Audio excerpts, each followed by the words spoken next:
haka ma in kana da wasu bukatoci na duniya, kasuwancinka ne kake so ya ci gaba ko mata kake nema, duka annabi ya karantar da mu yadda za ka yi ko? Muna da hadisi daga Asma'u bintu Sakan wadda ta ce na ji manzon Allah sallallahu alaihi wasallam yana cewa hataini al-ayataini, yace waɗannan ayoyin guda biyu, fa inna fihi ma ismullahi al-azam, cikin su akwai suna Allah mai girma wanda da ka roƙi Allah da wannan suna Allah ya karba maka. waɗanne ayoyi ne? waɗanda in kasuwanci kake yi ka roƙi Allah da su, in ilimi kake nema za ka fita neman ilimi ne, nemi taimakon Allah da su, in aure kake so nemi taimakon Allah da su, duk wata bukata da ke gare ka ta duniya nemi taimakon Allah da waɗannan sunayen. Suna cikin ayoyi guda biyu. Annabi sallallahu alaihi wasallam ya ce aya ta farko ita ce Allahu la ilaha illa huwa al-hayyul qayyum. Allahu la ilaha illa huwa al-hayyul qayyum. La ta'khudhuhu sinatun wa la nawm. Lahu ma fis samawati wa ma fil ardh. من ذا الذي يشفع عنده إلا بإذنه يعلم ما بين أيديهم وما خلفهم ولا يحيطون بشيء من علمه إلا بما شاء وسع كرسيه السماوات والأرض ولا يؤوده حفظهما وهو العلي العظيم. yace to a cikin wannan ayar ita ce ta farko. Aya ta biyu kuma ita ce aya ta farko a suratu Ali Imran. Bismillahirrahmanirrahim. Alif Lam Mim. Allahu la ilaha illa huwal hayyul qayyum. To waɗannan ayoyin guda biyu sai ka game suka karanci, cikinsu akwai ismullahi al'azam wanda da ka roƙi Allah da ka samu. Sai dai mafi yawanci za ka ga ka roƙi Allah baka samu ba ko? To akwai abu ɗaya wanda muke yi, wanda muke mantawa da shi, wanda ke hanawa. Wani abu ka tashi ba in ka roƙi Allah addu'a ka za ta zama rataye tsakanin sama da ƙasa, ba za ta isa zuwa ga Allah ba. ɗan abu ne ƙalilan, amma mu ji gaba.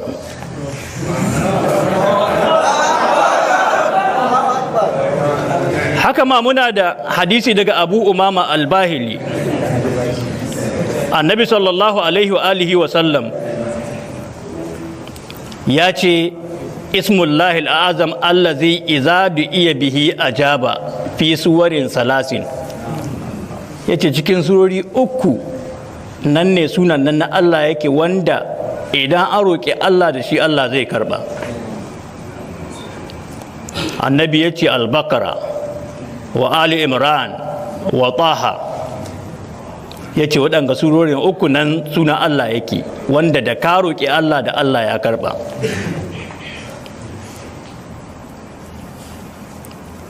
ɗaya daga cikin marwaitan hadisin wanda ake kira Al-Qasim Abu Abdurrahman yace falta mastuhani dai ne talalaben waɗannan ayoyin cikin waɗanga surorin fawajattuha sai na same su fi suratul baqara, a suratul baqara sai na samu ayatul kursi, wa fi surati Ali Imran yace Allahu la ilaha illa huwal hayyul qayyum sai na samu aya farko, wa fi surati Taha yace a surati Taha kuma sai na samu wata aya wa anatil wujuh lil hayyil qayyum wa qad khaba man hamala zulma. sai na sami wannan sunan na Allah a cikin waɗannan ayoyin guda uku. Wannan hadisi Imamu Ibn Majah ya zo da shi a littafin shi na sunan, hadisi na 3856. Haka ma sauran malamai daban-daban kamar Imamu Tabarani ya zo da shi a littafin Mu'jam al-Kabir, hadisi na 7758 da hadisi na 7925. Sannan yana a silsilatul ahadisi sahiha, hadisi na 746. Sai dai Al-Hafiz Ibn Hajarin Al-Asqalani yana faɗi a littafin Fathul Bari juz'in farko shafi na 225, yace babu shakka wannan bayyana ayoyin da cewa ayatul kursi da Allahu la ilaha illa huwal hayyul qayyum da wa'anatil wujuh, yace wannan ijtihadi ne, ra'ayi ne na Al-Qasim Abu Abdurrahman, ba annabi ya faɗi haka ba. To sai dai muna da hadisi annabi wanda ya bayyana muna ayatul kursi da kuma aya ta farko daga suratu Ali Imran ko? Don haka idan ka riƙi waɗannan ayoyin, akwai wasu ladubba waɗanda za ka ƙara da su, sannan akwai wani mabuɗi da annabi ya nunar da mu cewa mukan mance da shi. Ma dama ka yi roƙo baka buɗe da wannan, baka sa wannan mabuɗin ba, to roƙon ba zai isa zuwa ga Allah ba. Ko ba wani abu ne mai yawa ba, amma ko mukan yawaita mancewa da shi. Don shi na za a baka addu'a sai ka gaba ta yi ba ko? Da za ka haɗa da wannan mabuɗin, yanzu in faɗa maka ayoyin da za ka karanta, nan gurin ga in ka karanta su sai dai mu yi ta lalabi ba mu ganka ba.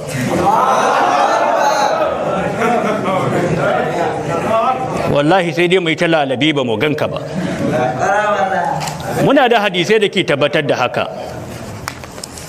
'Yan bandit sun taho ko barayi akan hanya, sun tara hanya, ka rasa yadda za ka yi, ka tsinko su, to da ka karanta wallahi za su zo gabanka suna lalabi ba su ganka ba. Asma'u bintu Abi Bakrin As-Siddiq ta karantar da mu wani hadisi cewa al'aura Ummu Jamil matar Abu Lahab, lokacin da aka saukar da ayoyin nan inda Allah ke zargin mijinta, tabbat yada abi lahabin wa tabb. Bismillahirrahmanirrahim. Tabbat yada abi lahabin wa tabb.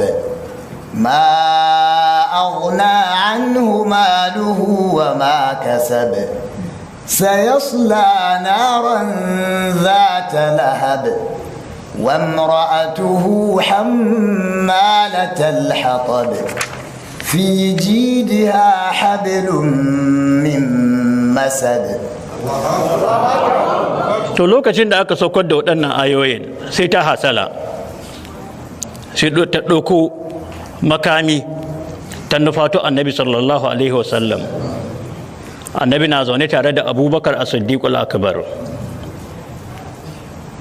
Annabi na zaune da Abubakar a cikin masallaci. Falamma ra'aha Abubakrin, lokacin da Abubakar ya gane ta, qala ya Rasulullah, yace ya manzon Allah, laqad aqbalat wa ana akhafu an taraka, yace ga ta nan fa ta fuskanto, ina kuma jin tsoron ta ganka, ka san hatsabibiyar mace ce. Fa qala Rasulullahi sallallahu alaihi wasallam, sai annabi yace inna halan tarani, yace ai ba za ta ganni ba. Wa qara'a Qur'ani, ya karanta wasu ayoyi a cikin Qur'ani, fa utusima bihi, aka tsare annabi sallallahu alaihi wasallam da waɗannan ayoyin. Wannan matan ta zo ta duba, bata ga manzon Allah ba, ta ga Abubakar zaune. Ta ce ya Ababakarin, ta ce ukhbirtu anna sahibaka hajani, an ban labari cewa abokinka ya nemi ni zambo da habaici. Sai Abubakar ya ce a wallahi bai miki zambo ba, ki yi haƙuri ki koma dai. ga annabi gabanta, annabi na dariya amma ko ba ta ganin annabi. fawallat wahiyya taqulu, sai ta juya tana cewa qad alimat quraishun anni ibnatu sayyidiha, ai quraishawa sun san ni diyar shugaban su ce, na isa in aikata komai. don haka ta juya bata ga annabi ba, ta zo ma tana waƙi, ita ma tana rama wa mijinta bai, tana suka annabi muzammaman asaina wa amrahu abaina wa dinahu qalaina, tana rera waka wai zagi annabi take yi. Imamul Qurtubi ya ce wallahi ni ma shaida nake, akwai layin zanen nan cikin Qur'ani. Ya ce a yankinmu na Qurtuba cikin Spain, ya ce wata rana na gudu daga makiya, ya ce na kama hanya cikin daji, ga ni cikin daji ba icce ba wani guri da zan ɓoye, sai na karanta wasu ayoyi cikin alkur'ani, na samu wuri ne zaune, suka zo gabana da dawakinsu suna ta biɗata, ga ni zaune babu wani abu da yake kare ni daga gare su, laisa yasturni anhuma shay'un. Yace suka yi biɗa ba su gane ni ba, gane ina kallon su ko ba su gani na. Sun raja'a min haisu ja'a, sa'annan suka koma daga inda suka fito, suka ce wallahi ba mu gan shi ba. Wa amallahu absarahum falam yarawni, yace Allah ya rufe gannansu ba su gane ni ba. Yace walhamdulillahi kasiran an zalika, kullun ƙara yabo ni kai da godiya ga Allah mai yawa saboda wannan abin da ya aikata mini. Haka ma akwai wani daga cikin manyan malaman musulunci daga cikin mutanen ƙasar Sham, wanda ya zauna ƙasar Rum ya daɗe. To sai Rumawa suka yi mai kaidi, suna nufin su halakar da shi, sai ya gudu. Yana kan hanya yana gudu, aka fito neman shi, ana ta neman shi har sai da suka cimme shi, ga su yana kallon su suna kallo ne, amma ko ba su gani ne, suna faɗin wai ya ina ya shiga ne.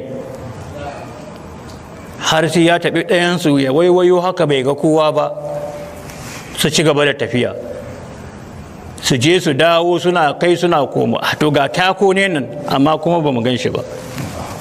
Ga inda tako ne ya ƙare, nan ya kamata a ce yana tsaye, kuma ga shi bai tsaye wurin. Haka suka ta lalabe ba su gan shi ba. To dama alƙawalin Allah ne cewa cikin alƙur'ani akwai addu'a da ake karantawa a ɓace. Allah maɗaukakin sarki ce wa iza qara'atal qur'ana ja'alna bainaka wa bainal ladhina la yu'minuna bil akhirati hijaban mastura. Allah maɗaukakin sarki ce idan ka karanta alƙur'ani, ja'alna bainaka, za mu sanya tsakaninka wa bainal lazina la yu'minuna bil akhirati, da waɗanda ba su yi imani da lahira ba, hijaban mastura, za mu sanya wani hijabi mai shamakancewa tsakaninka da su. Don haka akwai ayoyi cikin ƙur'ani waɗanda ko gobe ka karanta su za ka ɓata, kuma ayoyi ne guda uku, sai ka haɗa su da wannan mabuɗin. Da ka buɗa, tambayi ɗan uwanka ka ce ina nake, zai gudu, zai ji ɗumi bai ga mai ɗumi ba. Sai ka kama bandit ka shaƙi, ka karɓe bindiga, zai ce aljanu ne ko?